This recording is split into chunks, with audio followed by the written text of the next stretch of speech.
Zhantao Lin, our noted performer and also special guest, Emily Dong from Organization for Positive Peace.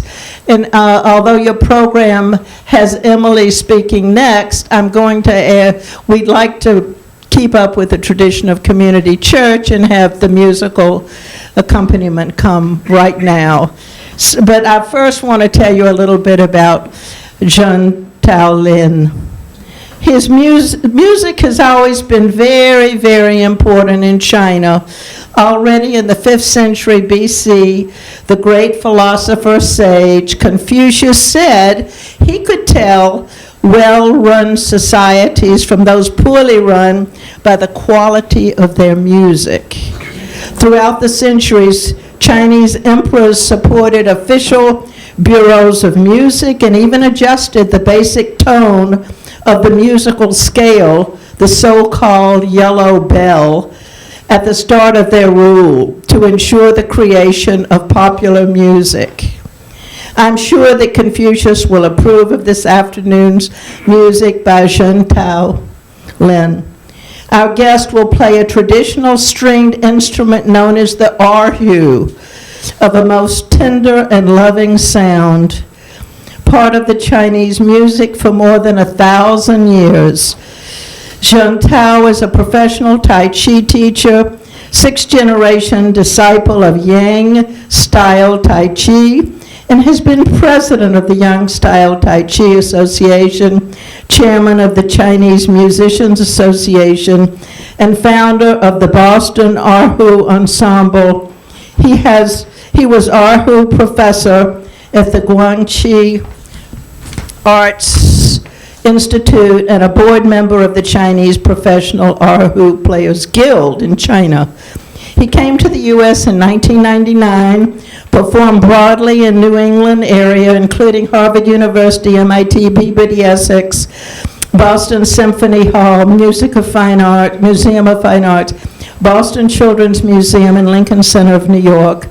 He joined Yo-Yo Ma in the Silk Road Project Exchange Program, the Waltham Philharmonic Orchestra, in 2015 to perform Charge of the War Horses. He joined concerts of Orchestra Palavir Strings to play traditional Chinese folk songs. In 2018, he joined the University of Southern Maine School of Music. His renderings of birdsong have been thrilling for me. Thank you, everybody. First song I will play the birds on the mountain.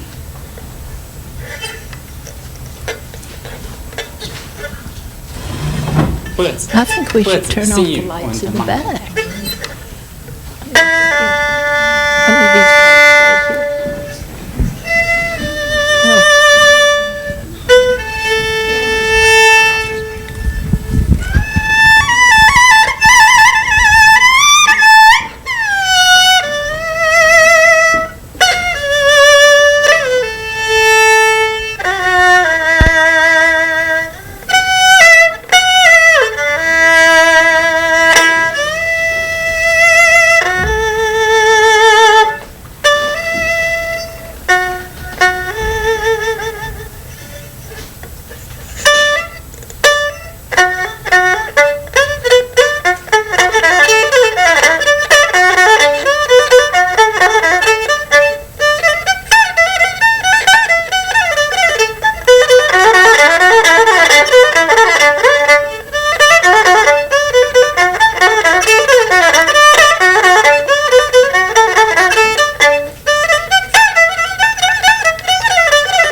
Good afternoon. Thank you for having me here, especially following that musical performance. Oh yeah, another round of applause.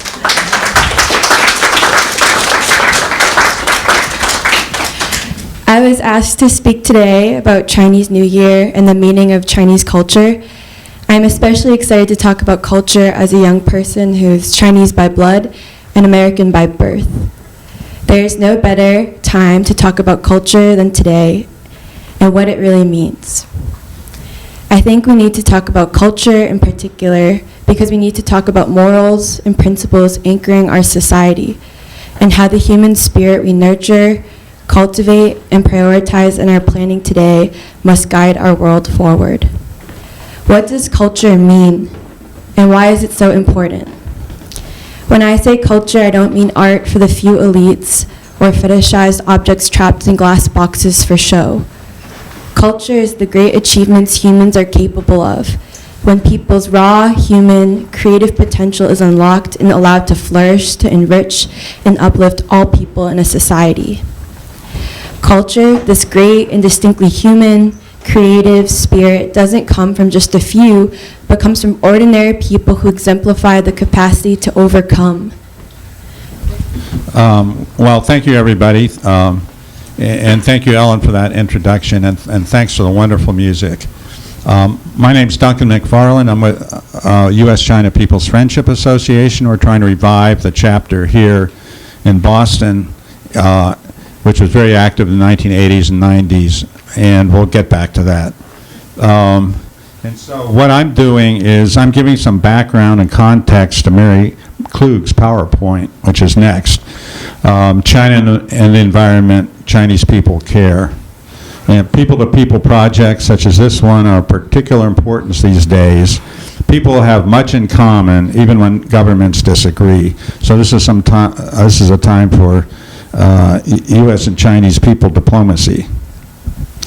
So this is a very brief introduction to China and the environment, particularly energy issues.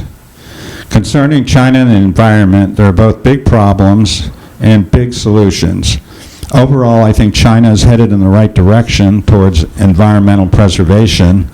The question is, in my mind anyway, are things moving fast enough? We are familiar with the problems. China's huge industrial drive during the 1980s and 90s was coal-driven in terms of energy. As a consequence, there emerged big problems with air pollution, greenhouse gas emission, water pollution in the rivers, and soil degradation. It registered a lot of complaints, and the central government began to shift its policies towards environmental preservation and green energy around 2003, 2004. The Chinese leadership recognizes that climate change and environmental emergency are urgent problems and has worked up detailed plans to turn China into a beautiful ecological civilization, as they term it, by 2050. So that's a long-term plan. And this is part of the goal of building an all-around socialist society. In 2014, the government declared a war on pollution. With large-scale government investments, China today is a world leader in hydropower, wind power, and solar energy, and that's in terms of both technology and installed capacity. Forbes magazine published an article citing China as the next, quotes, renewable energy superpower. Just to continue with some of the measures the Chinese government has taken, China has helped create the world's biggest market for electric automobiles. China is banning plastic bags from major cities in 2020 and from the entire country in the next couple of years. And the air is now much cleaner in major cities such as Beijing.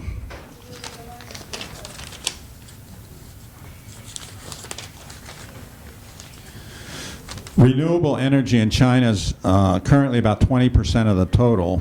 For comparison, in the United States, about 17%, in Germany, over 50%.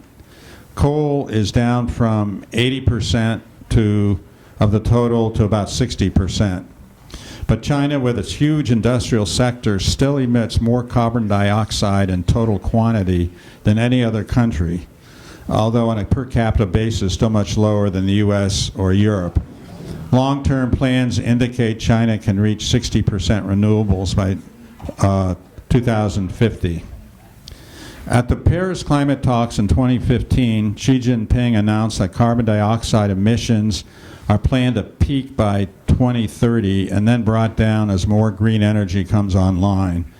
This goal is on track and may be met several years ahead of time. At the Paris talks, China supported the demands for strong action coming from the global south, including a $100 billion annual fund to support green energy in developing countries. Unfortunately, the U.S. And developed countries block these initiatives. Looking at China's rivers and soil, the industrial expansion also produced major pollution problems, which are dealt with by cleaning river water and huge afforestation projects. In conclusion, you see a contradiction. China still emits more greenhouse gases in total quantity than any other country, but is also the world leader in green energy production. The good news is that fossil fuel dependency is being reduced and renewable production is increasing.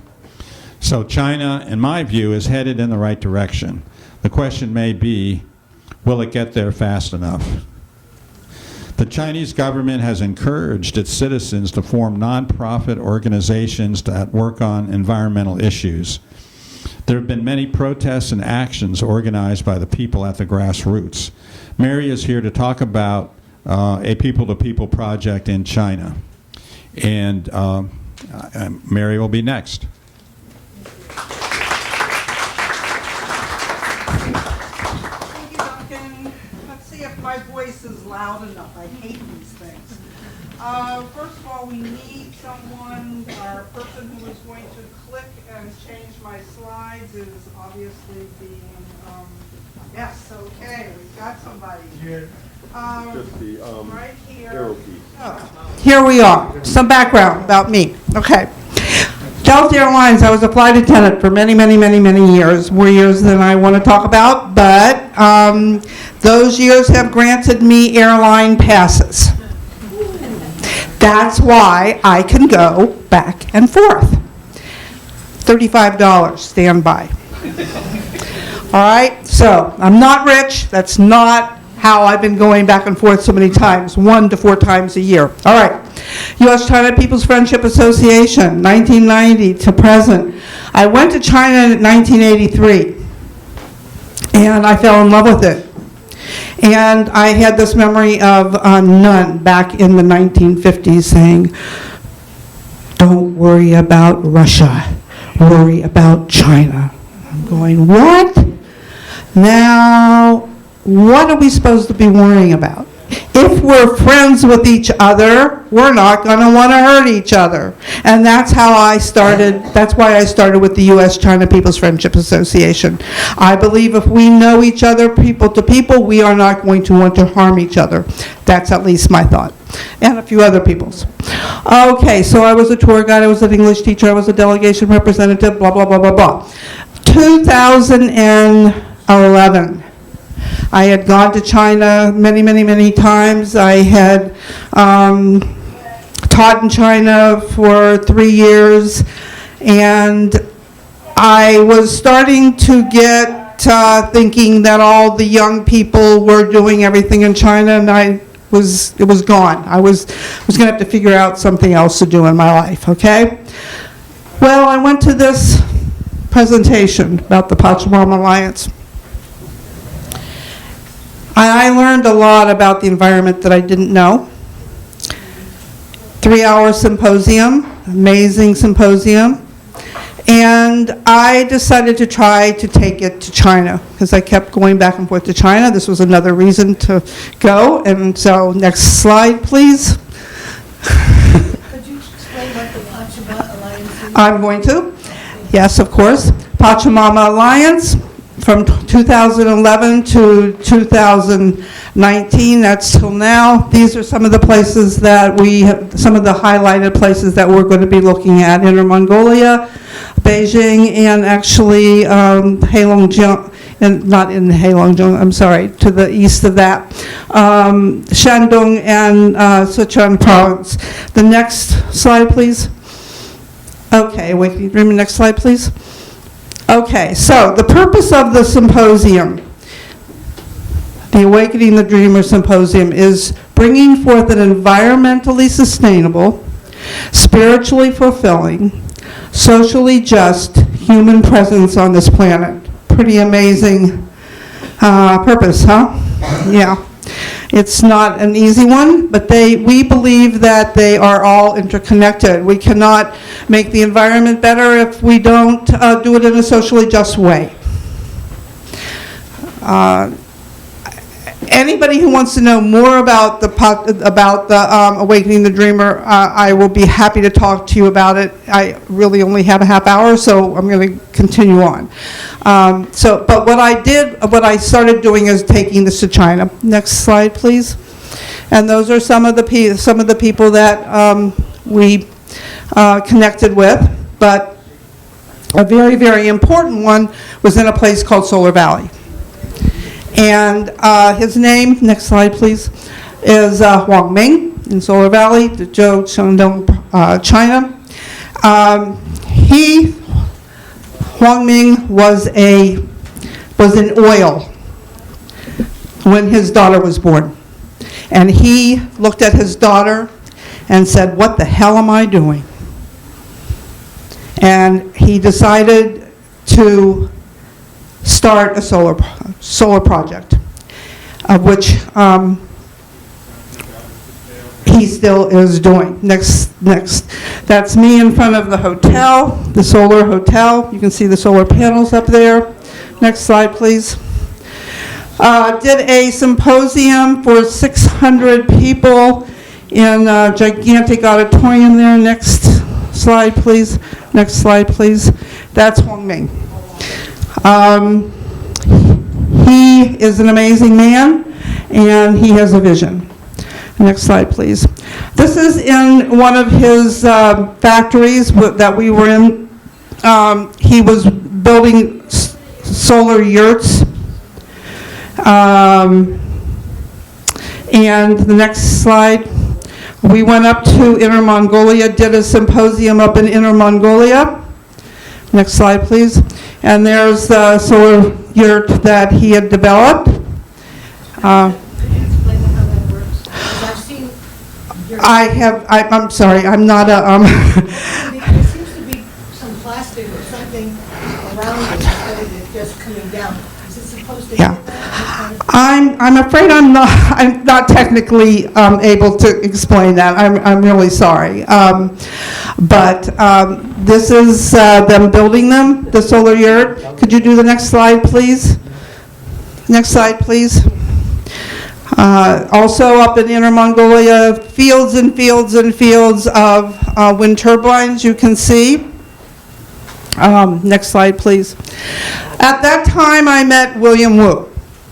William Wu became one of the most important people for me in helping me to connect with other people. And his family lives in Solar Valley. And the next slide, you will see his two kids, and Sully here, who is also a facilitator. Please stand up, Sully. Sully has been in China with me quite a few times. And everybody loves his beard. One of the things that's amazing is I don't get to be the special person that everybody wants to have a picture with. Everybody wants to have a picture with Sully. All right, next slide. That was Solar Valley. Now I'm going to tell you a little bit about Huadao Eco Village. It's in Sichuan province. Huadao means Pathway to Innovation in China. Next slide, please. Wendy Wu was one of the people at Huadao that was extremely instrumental in just keeping the program going and going and going, and I appreciate her so much. Next slide, please. This was in 2015. I went to the site, And all it was the beginning of the site. This was the plan. Right now, there's 2 major buildings. If you'll do the next slide, please, you can see the one major building here. Next slide, please. And from the inside, what they're using, what should I call that? No, the house that we do all the projects in, the what? The community room. Thank you, Sully. The community room, we do lots of projects.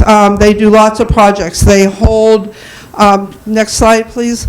They hold get-togethers, they hold workshops, they celebrations, many different things. Next slide, please. You can see some of the celebrations, some of the things that we were doing there. Next slide.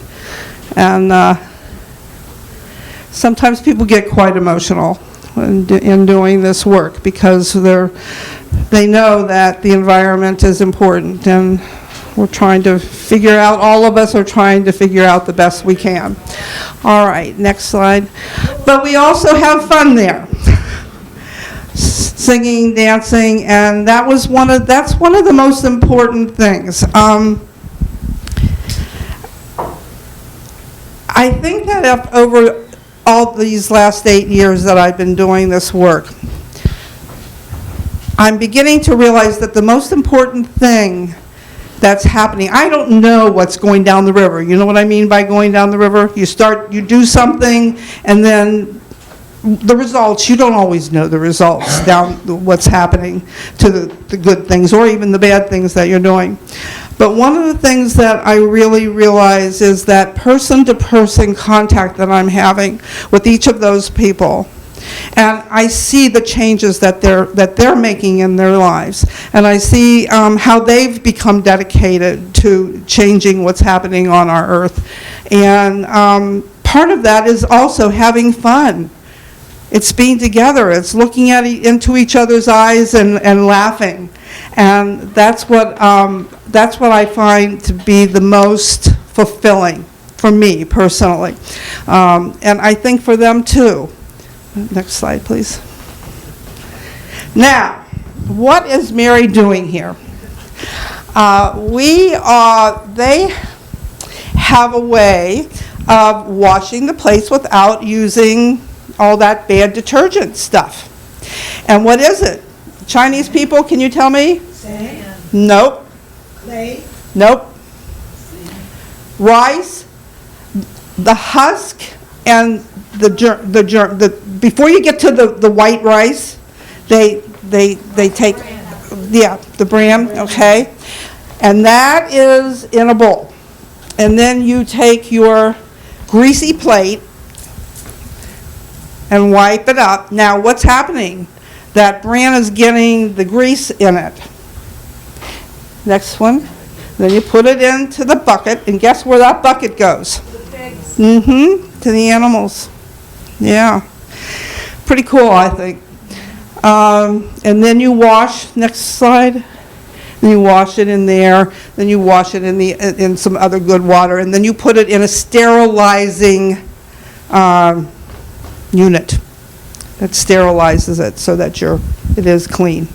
It's cleaner than probably, well, a dishwasher is probably pretty clean, but. All right, next one. So here's Bessie. I asked the keepers of the cows to name their cows, and they looked at me like I was nuts and told me that they didn't understand why I wanted them to name their cows. And I said, well, if the cows have a name, you'll probably treat them better. If you treat them better, they will probably make better milk. If they make better milk, you're drinking the milk, and Sully in the yogurt will be better. You know what he did? He looked up at me and he said, you name the cows. And Wendy came to the room that night and said, Mary, what are we naming the cows? All right, next one, please. That's in the winter last year, the fields. And, yeah, that's this summer. And, oops. I liked it better in the winter when the cows were out roaming around. I didn't particularly like it this summer when they were hot and they were in here, but what are you going to do? It was very hot then. It was very hot. It was, what was it, about 90, 95? Yeah, it was hot. Next slide, please. All right, now, we're leaving Sichuan and we're going to the wetlands. The wetlands are an area that have been not repurposed. They had stopped being wetlands. They had been wetlands before, and now they're going back to wetlands. And the government is doing a really amazing job with it. I also know that this is where the government's high officials go to relax. And I know that because I got to stay in one of their hotels, which was a little intimidating. I didn't know how to use the shower. But what was so interesting is there would be somebody to meet me when I got off of the tram and then walk me to the elevator, and then a different person went up to the elevator up to the top, and then another person took me over to, so I knew I was getting, now that's fun for a day. It's not fun for any longer than that. Anyway, next, please. So this is the regenerated wetlands. Next, I did about 3 symposiums there. Enough symposiums that they wanted to have a training. And so I wound up doing a training. Next. That's the symposium. Next one. And of course, we had to get in the newspaper, which we seem to do quite often. And that's great, because that means that the people are learning about what is happening with the environment, and that changes are made. Okay, next one. It's winter now. It's winter, and I went back to do a training. And next slide. Oops, next slide. And here we are. We are in a government office training government people. So that was kind of exciting, because when I first went there in 2011, I wasn't sure what was going to happen. And slowly but surely, I believe that we got the government's approval kind of through the back door. You know, the back door stuff. You guys don't know what the back door is? Yeah, yeah. So this was really exciting for me to be training in Beidaihe. Okay, next slide, please. That's the facilitators. Now, how am I doing on time? About 10 more minutes. Okay, next one, please. All right, next one. So, this one's kind of fun. So we were in Qingdao, which is on the coast, kind of south of Beidaihe. And this woman was this woman right here.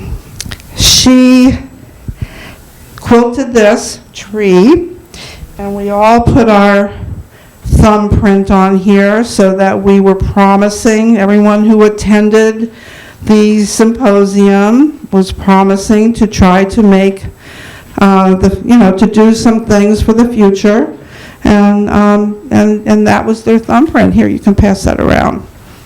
I thought that was really sweet. We enjoyed that.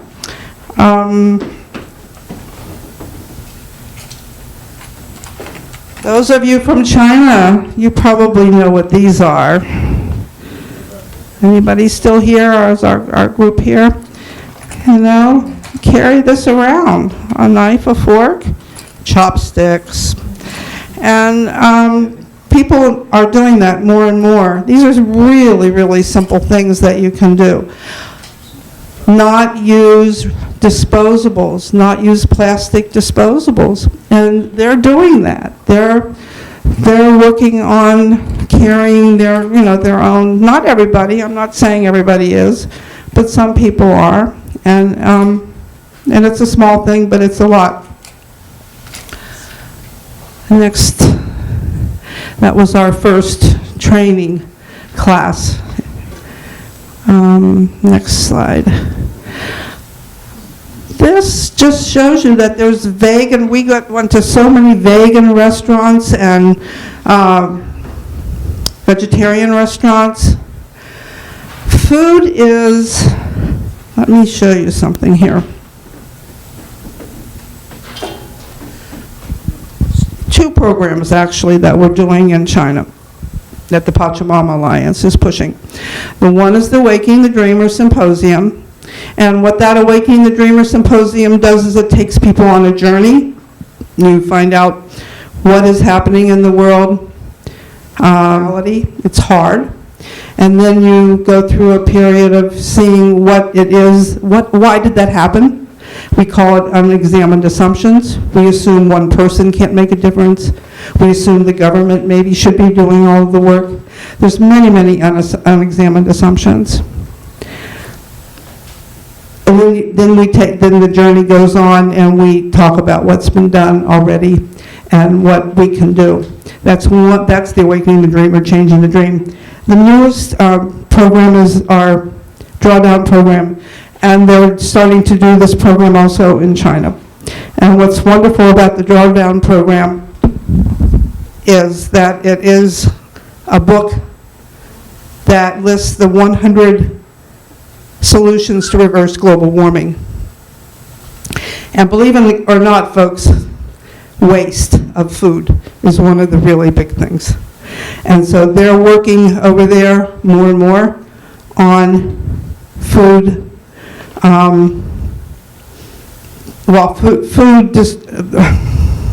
waste distribution, but also President Xi did something really, I think, amazing. He said, when you go out to eat, only buy enough. How many of you have been to China? Do you remember the tons and tons and tons and over amounts of food that are served to you? I don't know if that happened to you or not, but it sure did happen to me on my first trip and almost any time that I was over there. No more. Every time we go out to eat, there's a whole discussion among my hosts about what it is we're going to order, how many of us are there, are we going to be able to finish it, and if we don't finish it, we take it home. And they never used to do that. That's gigantic. I mean, that's President Xi telling them to do something really amazing. And food waste, I think, in this book is something like 6 or 7 most important thing. Okay, I'll leave this book back there if anybody wants to take a look at it. We do, so, how are we doing? Keep going, Mary. Okay, I know we've got so far behind. Okay, the symposiums I have presented from all the way to little children, and I want to tell you, this little boy, his parents sat there. It was the parents with kids that were 8 to 10 years old. And I want to tell you, those 8 and 10-year-olds had it. They had every answer to every question I was asking, and the parents are kind of sitting like this, okay? Go to the kids. The kids make the difference. We've got to educate the kids, and the kids are being educated in China about this, and this little boy just stole my heart. Next one, please. I think that's my favorite picture in China. There were about 200 kids. They were 5th fifth and sixth graders, I think, fourth, fifth, something like that.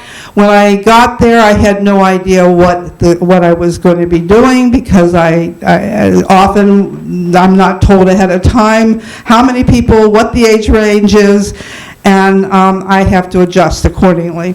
But this was just an amazing group of young people, and you can see they're very happy and smart as anything. Next one. And that's just an example. Solly, I think this was yours. Yeah, I think this was yours. Of college kids and high school kids that we're giving the symposium to. So hopefully some of it sticks. I think a lot of it does. Next one, please. There we are once again in the newspaper. I should say Solly's in the newspaper. And last but not least, what we do at the end of the symposiums is we give everybody one of these bracelets to have them remember their symposium, that, you know, they should try to do the best they can for the environment. It's a reminder. And it's also, somebody might say, oh, what's that pretty bracelet? Where'd you get that? And then you get to tell them about, proselytize and tell them about the symposium. So, and there's a third one. Oh yeah, thank you. It's hard to put them on by yourself, and so we always have everybody break down into 2 by 2 by 2, and we put them on each other. And that's to remind us that we all need help from each other. That we're not alone in this, that we all need help. So, in the back, there's, why I put this all the way over here. In the back, there's this here. It tells you a little bit more about the Pachamama Alliance. Has my card in it, which has my email address. I'd love to hear from anybody who's interested in a symposium. I'm a volunteer. Solly and I would love to come and do a symposium for you. It can be anywhere from 2 to 4 hours. We adjust it according to your needs. Also, we would be happy to do a drawdown introduction. That's usually 2 hours, and we kind of need the 2 hours. So please feel free to take those back. I think there's still some back there. Yeah. There's a book here. This was done back in 2013. I haven't done any more like this. I should probably do it.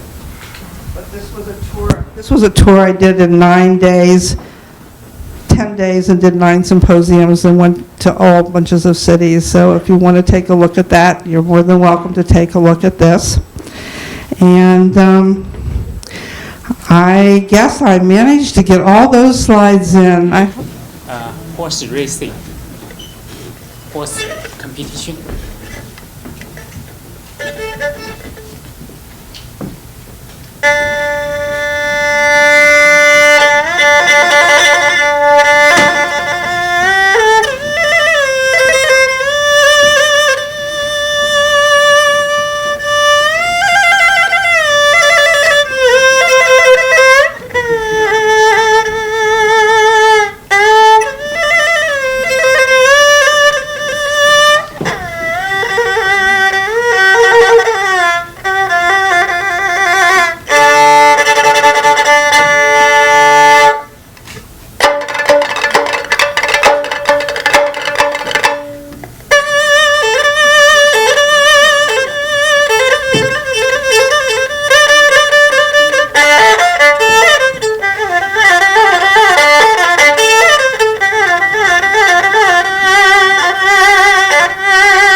lot of people talk the experience about China.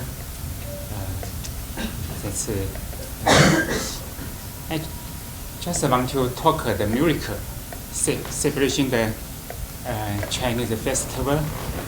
So one song is happiness.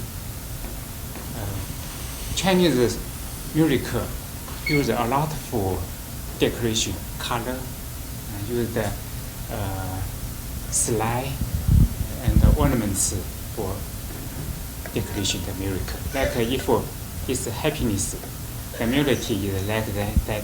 If violin play, maybe like that.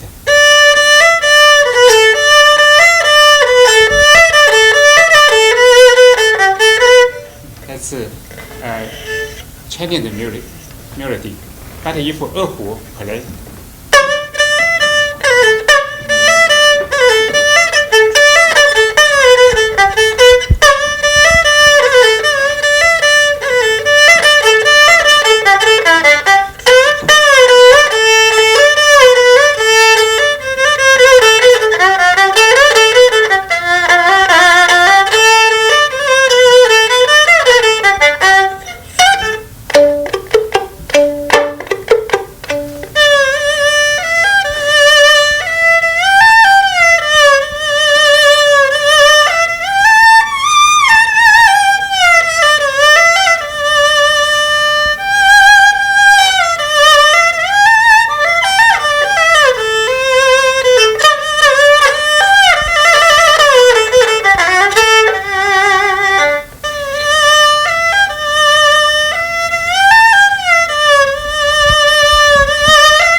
I'm a short piece theme for the celebration, the festival.